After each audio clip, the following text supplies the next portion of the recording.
Hello दोस्तों, स्वागत है आपका अपने यूट्यूब चैनल ऑनलाइन जीके मंच में। दोस्तों, हमने एसएससी जीडी के लिए जीके का एक इम्पॉर्टेंट सीरीज शुरू किया है। यह उसका पार्ट 16 है और इसके दूसरे पार्ट्स जो है उसका हमने एक प्लेलिस्ट बनाया है और उसका लिंक नीचे आपको डिस्क्रिप्शन बॉक्स में और ऊपर आई बटन में मिलेगा, तो वहाँ से जा कर के इसके दूसरे पार्ट्स को भी ज़रूर देखें। और साथ ही में दोस्तों, अगर आपको ये वीडियो पसंद आए तो इसे लाइक करें और ज़्यादा से ज़्यादा अपने दोस्तों के साथ में शेयर करें। तो चलिए स्टार्ट करते हैं आज का वीडियो। पहला क्वेश्चन है, एलेक्जेंडर फ्लेमिंग का नाम किस खोज से संबंधित है? तो एलेक्जेंडर फ्लेमिंग जो है, इन्होंने पेनिसिलिन की खोज की थी। तो ऑप्शन सी राइट आंसर होगा। ये पेनिसिलिन होता क्या है? तो पेनिसिलिन एक तरह का एंटीबायोटिक होता है जो कि एक तरह के कवक से निकाला जाता है, और ये जो कवक है जिससे कि पेनिसिलिन निकलता है उसका नाम है पेनिसिलियम नोटेटम। अब इसका प्रयोग किस तरह के बीमारियों के इलाज में होता है? तो वैसी बीमारियां जो कि फंगस से यानी कि कवक से होती हैं उसके इलाज में पेनिसिलिन का प्रयोग होता है। किसी वस्तु का बाजार संतुलन किससे निर्धारित किया जाता है? तो देखिए, इसके बारे में बताया गया है मार्शल के द्वारा कि किसी वस्तु के बाजार संतुलन का निर्धारण उस वस्तु की मांग और उसकी पूर्ति की जो शक्तियां हैं उसके द्वारा निर्धारित होती हैं। तो राइट आंसर हो जाएगा ऑप्शन बी, वस्तु की मांग और आपूर्ति की शक्तियों का संतुलन।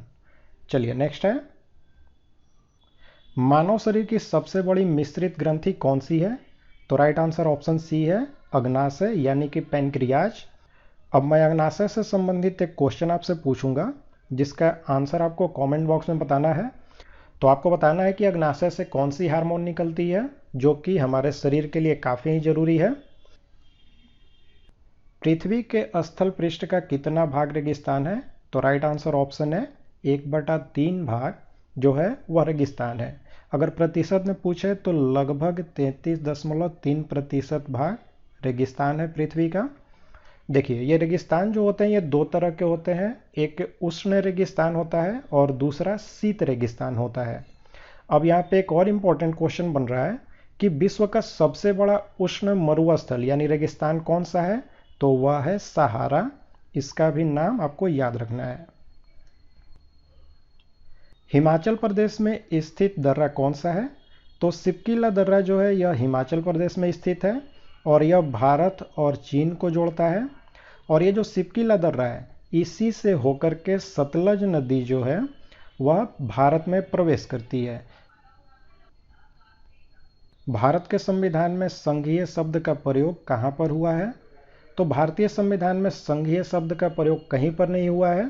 तो ऑप्शन सी यहाँ पर राइट आंसर होगा, संविधान में कहीं नहीं, बल्कि इसके जगह पर राज्यों का संघ यानी यूनियन ऑफ स्टेट्स शब्द का प्रयोग हुआ है और इसका प्रयोग हुआ है अनुच्छेद 1 में। चलिए नेक्स्ट है, किस यंत्र का प्रयोग धातु भट्टियों के अंदर तापमान को मापने के लिए किया जाता है?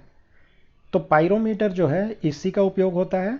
ये जो पाइरोमीटर है इसका उपयोग बहुत ज़्यादा तापमान यानी कि लगभग 800 डिग्री सेल्सियस से ऊपर का जो तापमान होता है उसको मापने के लिए पाइरोमीटर का उपयोग करते हैं। और सूर्य का जो तापमान है उसको भी पाइरोमीटर के द्वारा ही मापा जाता है। और ये जो पाइरोमीटर थर्मामीटर है यह स्टीफन के नियम पर काम करता है। तो अगर आपसे पूछ लिया जाए कि पाइरोमीटर जो है वह किस नियम पर काम करता है, तो स्टीफन के नियम पर। पानीपत की दूसरी लड़ाई किन दो सेनाओं के बीच में लड़ी गई थी? तो ऑप्शन सी राइट आंसर है, अकबर और हेमू के बीच में। पानीपत की जो दूसरी लड़ाई है यह 5 नवंबर 1556 ईस्वी को हुई थी अकबर और हेमू के बीच में। लेकिन इस लड़ाई में अकबर नहीं लड़ा था। आपको बताना है कि अकबर की तरफ से इस युद्ध में किसने युद्ध किया हेमू के साथ, इसका कमेंट करके आप आंसर बताना है, ठीक है। चलिए नेक्स्ट है, भारत का कॉफी अनुसंधान संस्थान कहाँ पर स्थित है? तो ऑप्शन बी, चिकमंगलुरु जो कि कर्नाटक में स्थित है, वहीं पर भारत का कॉफी अनुसंधान संस्थान स्थित है। नेक्स्ट है, निम्नलिखित में से किस भारतीय राज्य की राजभाषा अंग्रेजी है? तो नागालैंड की राजभाषा अंग्रेजी है। अब नागालैंड से सवाल एक और पूछा जाता है कि इसकी स्थापना कब हुई थी? तो 1 दिसंबर 1963 ईस्वी को। और इसकी राजधानी का नाम भी पूछा जाता है, तो राजधानी है कोहिमा। ठीक है, चलिए नेक्स्ट है, दूसरी पंचवर्षीय योजना ने किसको प्राथमिकता दी थी? तो दूसरी पंचवर्षीय योजना में आधारभूत उद्योग और भारी उद्योग जो थे इनको प्राथमिकता दी गई थी। तो ऑप्शन में भारी उद्योग है, तो यही राइट आंसर होगा। दूसरी पंचवर्षीय योजना की समय अवधि थी 1956 से 1961 ईस्वी के बीच में। और दूसरी पंचवर्षीय योजना जो है यह पीसी महाल नोविस मॉडल पर आधारित थी। तो यहाँ पर ये जितने भी क्वेश्चन मैंने आपको बताए ये सारे इंपॉर्टेंट है। ऐसे मैंने पंचवर्षीय योजना से रिलेटेड एक काफ़ी इंपॉर्टेंट वीडियो बनाया है, उसमें जितने भी पंचवर्षीय योजना से क्वेश्चंस आते हैं एग्जाम के लिए वो सब दिए हुए हैं, और उसका लिंक मैं आपको आई बटन में दे रहा हूँ, तो वहाँ से जा करके आप उसे ज़रूर से देखें। चलिए नेक्स्ट क्वेश्चन करते हैं, एक विशेष कार्य करने वाले समान कोशिकाओं के समूह को क्या कहते हैं? तो उन्हें कहा जाता है टिश्यू या फिर उत्तक। तो ऑप्शन ए राइट आंसर होगा। ये जो उत्तक होते हैं यह मिलकर के अंग का निर्माण करते हैं। पहले कोशिका मिलकर के उत्तक का निर्माण करते हैं, उसके बाद में उत्तक मिलकर के अंग का निर्माण करते हैं, और बहुत सारे अंग मिलकर के ऑर्गन सिस्टम का निर्माण करते हैं। नादिर शाह के आक्रमण के समय दिल्ली का शासक कौन था? तो नादिर शाह ने 1739 में आक्रमण किया था, ठीक है, दिल्ली पर, और उस समय दिल्ली का शासक था मुहम्मद शाह। तो ऑप्शन है राइट आंसर। भारतीय संविधान में राज्य के नीति निर्देशक सिद्धांत की अवधारणा किसके संविधान से ली गई है? तो यह ली गई है आयरलैंड के संविधान से। तो आयरलैंड राइट आंसर है। और ये जो राज्य के नीति निर्देशक सिद्धांत है यह किस अनुच्छेद में है? तो अनुच्छेद 36 से लेकर के अनुच्छेद 51 तक इनका वर्णन है। चिपको आंदोलन किससे संबंधित है? तो चिपको आंदोलन जो है इसकी शुरुआत हुई थी 1973 ईस्वी में, और यह संबंधित है वन संरक्षण से। तो यहाँ पर ऑप्शन बी राइट आंसर होगा। और ये जो चिपको आंदोलन है इसकी शुरुआत की गई थी सुंदरलाल बहुगुणा के द्वारा। और ये जो सुंदरलाल बहुगुणा है इनकी अभी हाल ही में मृत्यु हुई है, तो इससे भी ध्यान रखें, करेंट अफेयर्स के लिए इंपॉर्टेंट है, तो इसलिए ध्यान रखना आपको। नेक्स्ट है दोस्तों, न्यूनतम स्त्री अनुपात वाले भारतीय राज्य की पहचान करें। तो 2011 की जनगणना के अनुसार बताना है आपको कि कौन सी राज्य में स्त्री और पुरुष का अनुपात सबसे कम है।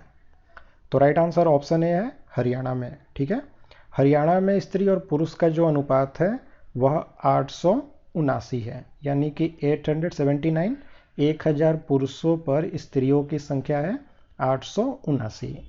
और केंद्र शासित प्रदेश की बात आती है तो दमन दीव में सबसे कम लिंगानुपात है 618, यानी कि 1000 पुरुषों पर 618 स्त्रियां हैं। न्यूक्लियर त्रिज्या को अभिव्यक्त करने के लिए सबसे उपयुक्त यूनिट कौन सी है? तो ऑप्शन सी फर्मी जो है, इससे हम न्यूक्लियर त्रिज्या को मापते हैं। और जब परमाणु की त्रिज्या को मापनी होती है तो उससे एंगस्ट्रॉम से मापते हैं। मैं लिख देता हूं मात्रक एंगस्ट्रॉम, इससे हम मापते हैं परमाणु की त्रिज्या को। शिव समुद्रम जलप्रपात किस नदी के मार्ग में पाया जाता है? यानी कि बताना है कि किस नदी पर स्थित है। तो ऑप्शन बी कावेरी नदी पर यह स्थित है शिव समुद्रम जलप्रपात, और यह स्थित है कर्नाटक राज्य में, और कर्नाटक के मांड्या जिले में। अगर जिला का नाम पूछे तो मांड्या, और राज्य का नाम पूछे तो कर्नाटक। प्लासी की लड़ाई के समय बंगाल का नवाब कौन था? तो उस समय बंगाल का नवाब था सिराजुद्दौला, और प्लासी की लड़ाई हुई थी 23 जून 1757 को, और उस समय बंगाल का नवाब था सिराजुद्दौला। और यह लड़ाई हुई थी सिराजुद्दौला और बंगाल का गवर्नर जो रॉबर्ट क्लाइव था, इन दोनों के बीच में। भारत का सबसे पुराना गिरजाघर किस राज्य में स्थित है? तो सबसे पुराना जो भारत का गिरजाघर है उसका नाम है सेंट थॉमस चर्च, और यह स्थित है केरल में। और सेंट थॉमस चर्च जो है इसकी स्थापना 52 ईस्वी में की गई थी सेंट थॉमस के द्वारा। ठीक है, उन्हीं के नाम पर इसका नाम रखा गया है। कलिंग पुरस्कार किसके द्वारा प्रदान किया जाता है? तो यूनेस्को के द्वारा कलिंग पुरस्कार दिया जाता है। और किस क्षेत्र में? तो विज्ञान और प्रौद्योगिकी के क्षेत्र में यह दिया जाता है। और इसकी शुरुआत हुई थी 1952 ईस्वी में कलिंग पुरस्कार की। स्वपोषी थैलोफाइटों को क्या कहते हैं? तो स्वपोषी थैलोफाइट यानी कि वैसे थैलोफाइट जो कि अपना भोजन खुद बनाते हैं, उनको कहा जाता है शैवाल। तो ऑप्शन बी राइट आंसर होगा। ये जो शैवाल होते हैं इनमें क्लोरोफिल मौजूद होता है, जिससे यह प्रकाश संश्लेषण की मदद से, सूर्य के प्रकाश में प्रकाश संश्लेषण की क्रिया होती है, यह इस प्रक्रिया के द्वारा अपना भोजन खुद बना लेते हैं। एक बाइट बनता है, तो बाइट जो होता है यह कंप्यूटर की मेमोरी का मात्रक होता है और यह 8 बिट से मिलकर के बनता है। अगला क्वेश्चन है, भारत की सबसे बड़ी सिंचाई नहर का नाम क्या है? तो इंदिरा गांधी नहर भारत की सबसे बड़ी सिंचाई नहर है। और यह स्थित कहाँ पर है? तो यह पंजाब में ब्यास और सतलज नदी के संगम पर एक हरिके बैराज बना है, वहीं से यह निकलती है। गांधी जी खादी को किसका प्रतीक मानते थे? तो गांधी जी खादी को आर्थिक स्वतंत्रता का प्रतीक मानते थे। तो ऑप्शन बी यहाँ पर इसका राइट आंसर हो जाएगा। तो दोस्तों हमने यहाँ पर एसएससी जीडी 2021 के लिए 25 इंपॉर्टेंट क्वेश्चंस देखे। तो अब आप लाइक और कमेंट करके हमें बताएं कि आपको ये वीडियो कैसा लगा, और ज़्यादा से ज़्यादा अपने दोस्तों के साथ में इस वीडियो को शेयर करें। और अगर आप चैनल पर नए हैं तो चैनल को सब्सक्राइब करके बेल बटन को प्रेस करके ऑल नोटिफिकेशन को ऑन कर लें,